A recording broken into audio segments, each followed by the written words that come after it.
ಎಲ್ಲರಿಗೂ ನಮಸ್ತೆ ಸ್ನೇಹಿತರೆ, ವೆಲ್ಕಮ್ ಟು ಗೃಹಲಕ್ಷ್ಮಿ ಚಾನಲ್. ನಾನು ನಿಮ್ಮ ಸುನೀತಾ. ಇವತ್ತು ನಾನು ಕಿಚನ್ ಕ್ಲೀನಿಂಗ್ ತೋರಿಸ್ತಾ ಇದ್ದೀನಿ. ನೋಡಿ, ಎಷ್ಟು ಅಂದರೆ ನಮಗೆ ಕಬೋರ್ಡ್ಗಳು ಏನು ಕೊಟ್ಟಿಲ್ಲ ಸ್ನೇಹಿತರೆ. ಕಿಚನಲ್ಲಿ ಎಲ್ಲ ಇರೋದ್ರೆಲ್ಲ ಅಡ್ಜಸ್ಟ್ ಮಾಡ್ಕೋಬೇಕು.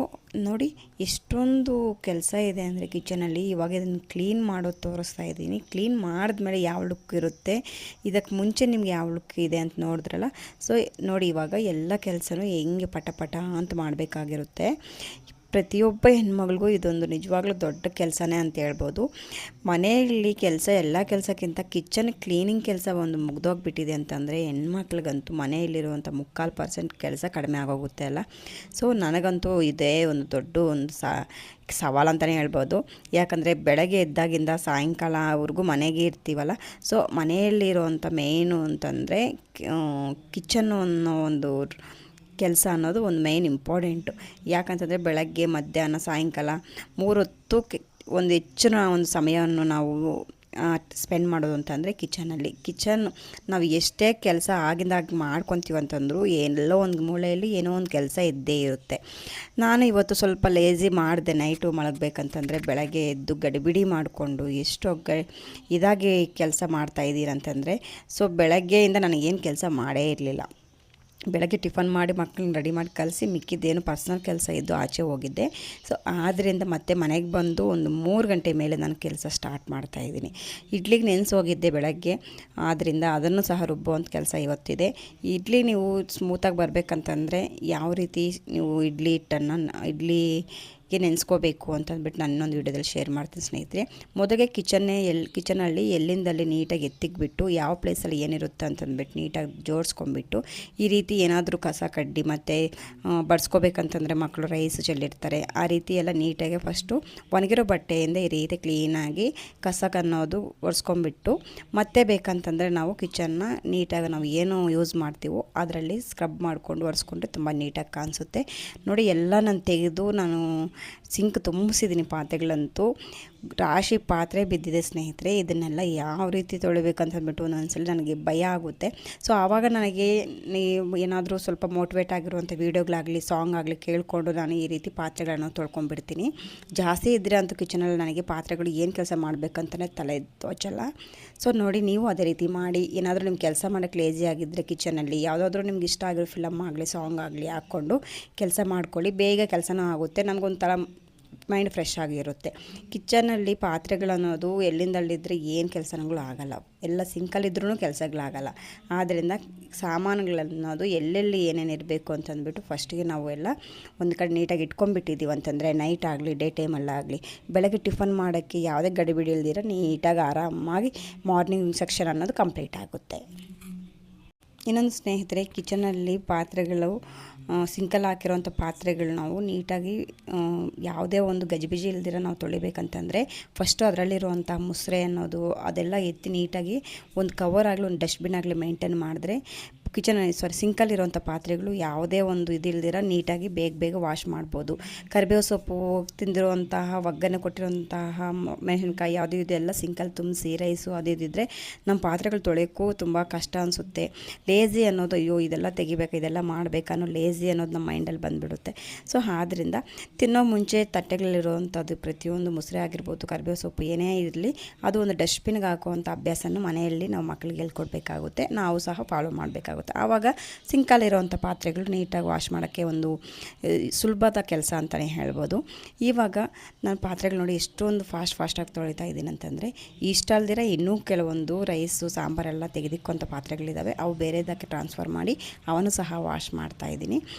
ಸ್ನೇಹಿತರೆ, ನೀವು ಯಾರಾದರೂ ನನ್ನ ಚಾನಲ್ಗೆ ಹೊಸಬ್ರು ಆಗಿದ್ದರೆ ಪ್ಲೀಸ್ ಚಾನಲ್ಗೆ ಸಬ್ಸ್ಕ್ರೈಬ್ ಮಾಡ್ಕೊಂಡು ನೋಡಿ. ನಾನು ಹಾಕುವಂಥ ವೀಡಿಯೋಗಳು ನಿಮ್ಗೆ ಇಷ್ಟ ಆಗಿದ್ದರೆ ವೀಡಿಯೋಗೊಂದು ಲೈಕ್ ಕೊಡಿ. ಲೈಕ್ ಕೊಟ್ಟಿಲ್ಲ ಅಂತಂದರೂ ಒಳ್ಳೆ ಗುಡ್ ಕಾಮೆಂಟ್ ಆದರೂ ಮಾಡಿ, ಬ್ಯಾಡ್ ಕಾಮೆಂಟ್ ಬಿಟ್ಟು ಒಳ್ಳೆ ಗುಡ್ ಕಾಮೆಂಟ್ ಮಾಡಿ.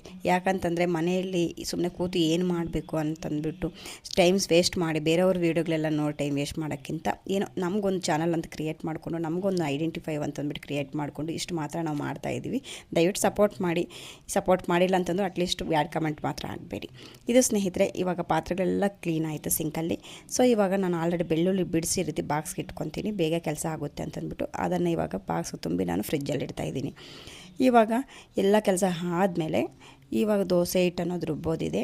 ಅದಲ್ದಿರ ಕೌಂಟರ್ ಟಾಪು ಸ್ವಲ್ಪ ಸಾಬೂನಲ್ಲಿ ಕ್ಲೀನ್ ಮಾಡಬೇಕಿದೆ. ನಾನು ಯಾವುದೇ ರೀತಿ ಸೋಪ್ಗಳೆಲ್ಲ ಯೂಸ್ ಮಾಡಲ್ಲ ಜಾಸ್ತಿ. ಸ್ವಲ್ಪ ಕಿಚನ್ನಲ್ಲಿ ಯೂಸ್ ಮಾಡುವಂತಹ ವಿಮ್ ಲಿಕ್ವಿಡನ್ನೇ ಸ್ವಲ್ಪ ನಾನು ಆ್ಯಡ್ ಮಾಡಿಕೊಂಡು ಕಿಚನ್ ಕ್ಲೀನ್ ಮಾಡ್ಕೊತೀನಿ.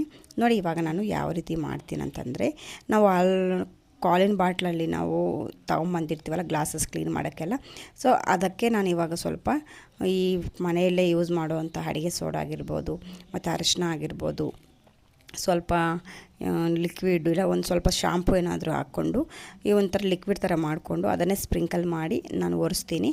ಆದರೆ ನನಗೆ ಇವತ್ತು ಏನಾಗಿತ್ತು ಅಂತಂದರೆ, ಆ ಒಂದು ಸ್ಪ್ರೇ ಮಾಡೋ ಬಾಟ್ಲು ಸ್ವಲ್ಪ ಕೆಲಸ ಕೈ ಕೊಡ್ತು, ಅದು ಸ್ಪ್ರೇನೇ ಆಗ್ತಾಯಿಲ್ಲ ಎಷ್ಟಕ್ಕೂ. ಆದ್ದರಿಂದ ಅದನ್ನು ಬಿಟ್ಬಿಟ್ಟು ನಾನು ಇವತ್ತು ಸ್ಕ್ರಬ್ಬರಲ್ಲೇ ಎಲ್ಲ ಒರೆಸ್ಕೊತಾ ಇದ್ದೀನಿ. ಇನ್ನೊಂದು ಏನಾದರೂ ತೊಗೊಂಬಂದು ಯೂಸ್ ಮಾಡಬೇಕು. ನನಗೆ ಸ್ಪ್ರೇ ಬಾಟ್ಲ್ ಒಂದಿದೆ ಅಂತಂದರೆ ಕಿಚನಲ್ಲಿ ಆರಾಮಾಗಿ ಕೆಲಸ ಇದಾಗೋಗುತ್ತೆ. ನೋಡಿ ತೋರಿಸ್ತಾ ಇದ್ದೀನಿ. ಈ ರೀತಿ ಒಂದು ಸ್ಪ್ರೇ ಬಾಟ್ಲ್ ಇಟ್ಕೊಂಡ್ಬಿಟ್ಟು ಅದಕ್ಕೆ ನಾನು ಸ್ವಲ್ಪ ಎಲ್ಲ ಸೇರಿಸಿದೆ, ಲಿಕ್ವಿಡ್ ಹಾಕಿದೆ ಮತ್ತು ಸ್ವಲ್ಪ ಅಡುಗೆ ಸೋಡಾ ಅರಿಶಿನ ಎಲ್ಲ ಹಾಕಿದೆ. ಅರಿಶಿನ ಹಾಕೋದ್ರಿಂದ ಸ್ವಲ್ಪ ಕಿಚನಲ್ಲಿ ಇರುವೆಗಳು ಅವು ಇವು ಕಾಟ ತಪ್ಪುತ್ತೆ. ಇವಾಗ ನೊಣಗಳೆಲ್ಲ ಕುತ್ಕೊತ, ಮಾವಿನಕಾಯಿ ಸೀಸನ್ ಆಗಿರೋದ್ರಿಂದ ನೊಣಗಳೆಲ್ಲ ಕುತ್ಕೊತಾ ಇರುತ್ತೆ ಅಂತಂದ್ಬಿಟ್ಟು ಈ ಅರಿಶಿನ ಹಾಕೋದ್ರಿಂದ ಸ್ವಲ್ಪ ಅವಾಯ್ಡ್ ಆಗುತ್ತೆ ಅನ್ನೋ ಕಾರಣಕ್ಕೆ ಅರಿಶಿನ ಹಾಕ್ತಾಯಿದ್ದೀನಿ. ಅರಿಶಿನ ಹಾಕಿ ಓಡಿಸೋದ್ರಿಂದ ಆ್ಯಂಟಿ ಬ್ಯಾಕ್ಟೀರಿಯಲ್ ಎಲ್ಲ, ಸೊ ತಪ್ಪೇನಿಲ್ಲ. ಬಟ್ ಜಾಸ್ತಿ ಹೆಚ್ಚಾಗಿ ಹಾಕಿ ನೀವು ಟೈಲ್ಸ್ ಎಲ್ಲ ಸ್ವಲ್ಪ ಕಲರ್ ಶೇಡ್ ಆಗೋ ಚಾನ್ಸ್ ಇರುತ್ತೆ. ಆದಷ್ಟು ಸ್ವಲ್ಪ ಕಡಿಮೆ ಉಪಯೋಗಿಸ್ಕೊಳ್ಳಿ. ಇವಾಗ ನೋಡಿ ಇದೆಲ್ಲ ಇದು ಲಿಕ್ವಿಡ್ ಮಾಡಿಕೊಂಡು ನಾವು ಆ ಸ್ಟಾಕ್ ಇಟ್ಕೋಬೋದು ಸ್ನೇಹಿತರೆ. ಒಂದು 4 ದಿನಕ್ಕಿಂತ ಜಾಸ್ತಿ ಇಡಕ್ಕೆ ಹೋಗಬೇಡಿ, ಒಂಥರ ಸ್ಮೆಲ್ ಬಂದುಬಿಡುತ್ತೆ. ನೀವು ಎಷ್ಟು ಬೇಕೋ ಅಷ್ಟು ಕ್ವಾಂಟಿಟಿಯಲ್ಲಿ ಕಲಿಸ್ಕೊಂಬಿಟ್ಟು ಇದು ಟೈಲ್ಸ್ ಕ್ಲೀನ್ ಮಾಡೋಕ್ಕೆ ಮತ್ತು ಕಿಚನ್ನು ಕ್ಲೀನಿಂಗಿಗೆಲ್ಲ ತುಂಬ ಉಪಯೋಗ ಆಗುತ್ತೆ. ಈ ಥರ ಸ್ಪ್ರೇ ಬಾಟ್ಲ್ ಬಿಸಾಕ್ದಿರ ಈ ರೀತಿ ಯೂಸ್ ಮಾಡ್ಕೊಳ್ಳಿ ಸ್ನೇಹಿತರೆ. ಈಗ ಟೈಮ್ ಬಂದುಬಿಟ್ಟು 4:15 ಆಗಿದೆ ಅಂತಂದರೆ ಇನ್ನು ಮಕ್ಕಳು ಬೇರೆ ಬಂದುಬಿಟ್ಟಿದ್ದಾರೆ ಆಲ್ರೆಡಿ. ಅವ್ರಿಗೆ ಸ್ವಲ್ಪ ಮಾರ್ನಿಂಗ್ ವಾಂಗಿಬಾತ್ ಗೊಜ್ಜಿತ್ತು, ಅದಕ್ಕೆ ಸ್ವಲ್ಪ ರೈಸ್ ಮಾಡಿಕೊಟ್ಟು ಅವ್ರಿಗೆ ಕಲಿಸ್ಕೊಟ್ಟಿದ್ದೀನಿ. ನಾನು ಇವಾಗ ಸ್ವಲ್ಪ ಬಟ್ಟೆ ಬೇರೆ ನೆನೆಸಿದ್ದೀನಿ, ಬಟ್ಟೆ ಬೇರೆ ವಾಶ್ ಮಾಡೋದಿದೆ ಸ್ನೇಹಿತರೆ. ಸೊ ಇದು ಅಲ್ಲದೆ ನಾನು ತುಂಬ ವೀಡಿಯೋಗಳು ಡೈಲಿ ಮಾಡಿ ವೀಡಿಯೋ ಹಾಕಬೇಕು ಅಂತಿರ್ತೀನಿ. ಆದರೆ ಟೈಮು ಅದು ಹೆಂಗೆ ಮೇಂಟೈನ್ ಮಾಡ್ಕೋಬೇಕಂತ ಅಂದ್ಬಿಟ್ಟೆ ಒಂದ್ಸಲ ಗೊತ್ತಾಗಲ್ಲ, ಅಷ್ಟೊಂದು ಕೆಲಸ ಇರುತ್ತೆ. ನೋಡಿ ಪೂರ್ತಿ ನನ್ನ ಕೆಲಸ ಎಲ್ಲ ಮುಗೀತು.